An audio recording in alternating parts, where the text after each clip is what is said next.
சங்கீதம் 110. தாவீதின் சங்கீதம். கர்த்தர் என் ஆண்டவரை நோக்கி, நான் உம்முடைய சத்துருக்களை உமக்கு பாதபடியாக்கி போடும் வரைக்கும் நீர் என்னுடைய வலது பாரிசத்தில் உட்காரும் என்றார். கர்த்தர் சீயோனிலிருந்து உமது வல்லமையின் செங்கோலை அனுப்புவார். நீர் உம்முடைய சத்துருக்களின் நடுவே ஆளுகை செய்யும்.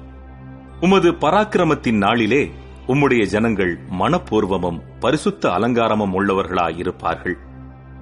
விடியற் காலத்து கற்பத்தில் பிறக்கும் பணிக்கு சமானமாய் உம்முடைய யவ்வன ஜனம் உமக்கு பிறக்கும். நீர் மெல்கிசேதேக்கின் முறைமையின்படி என்றென்றைக்கும் ஆசாரியராய் இருக்கிறீர் என்று கர்த்தர் ஆணையிட்டார். மனம் மாறாமலும் இருப்பார். உம்முடைய வலது பாரிசத்தில் இருக்கிற ஆண்டவர் தமது கோபத்தின் நாளிலே ராஜாக்களை வெட்டுவார். அவர் ஜாதிகளுக்குள் நியாயம் தீர்ப்பார். எல்லா இடங்களையும் பிரேதங்களால் நிரப்புவார்.